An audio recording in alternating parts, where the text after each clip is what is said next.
دعا قنوت کی دعا ہے، ونت رکو میں یفجروں کا دعا قنوت تیسری رکعت وتر میں سب پڑھتے ہیں. اس کا ترجمہ بھی بعض لوگ دیکھتے ہیں ونت رکو میں یفجروں کا، اور ہم چھوڑتے ہیں ان کو جو تیری نافرمانی کرتے ہیں، اور چھوڑتے ہیں ہم ان کو جو تیری نافرمانی کرتے ہیں. اس دعا کا ترجمہ پڑھ کر کتنے لوگوں نے اپنے بے نمازی بیٹوں کو گھر سے نکال دیا اور وہ ہیروئن میں پی گئے اور برباد ہو گئے. یاد رکھیے اس حدیث کا ترجمہ ہرگز یہ نہیں ہے جو آپ کتابوں میں دیکھتے ہیں. حضرت تھانوی رحمۃ اللہ علیہ کی علمت فرماتے ہیں یہاں نافرمانی سے مراد اعتقادی نافرمانی ہے. نترکو میں یفترو کا، اے خدا ہم ان کو چھوڑتے ہیں جو تیری نافرمانی کرتے ہیں. یہاں فجور سے مراد فجور اعتقادی ہے کہ عقیدہ کسی کا کافرانہ ہو جائے، عقیدتاً کافر ہو جائے، مذہب تبدیل کر دے، ہندو ہو جائے، عیسائی ہو جائے، یہودی ہو جائے، اور سمجھ لیجیے اس بات.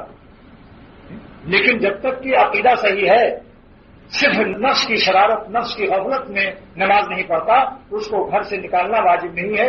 یہاں تک کہ بیوی کو بھی اگر نماز نہیں پڑھتی تو اسے واجب نہیں اس کو نکالنا، یا اسے نرمی سے محبت سے سمجھائے. تھوڑی سی مار پیٹ کی بھی اجازت ہے، اگر بیوی نماز نہ پڑھے تو تھوڑی سی اجازت ہے، لیکن ہڈی توڑ مارنا ہو.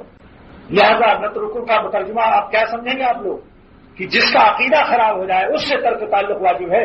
یہ نہیں کہ بچوں نے نماز نہیں پڑھی یا کوئی اور غلطی کر دی تو بس نکال دو، وہ اور زیادہ برباد ہو جائیں گے. ان کو سمیٹ کے رکھو جیسے مرغی اپنے بچوں کو. بزرگوں کے پاس لے جاؤ، 2 رکعت پڑھ کے دعائیں مانگو اصلاح اولاد کے لیے، اللہ والوں کے پاس لے جاؤ، وازوں میں لے جاؤ، کچھ پیسے کی لالچ دو، مٹھائی رسگلے گلاب جامن کھلا کے لے جاؤ، یا واپس میں وعدہ کرو کہ بھائی چلو وہاں کہیں دینی بیان ہو رہا ہے، بعد میں ہم تم کو پھر جلیبی کھلائیں گے گرم گرم. کوئی کچھ کرو، 2 بات ہو گئی.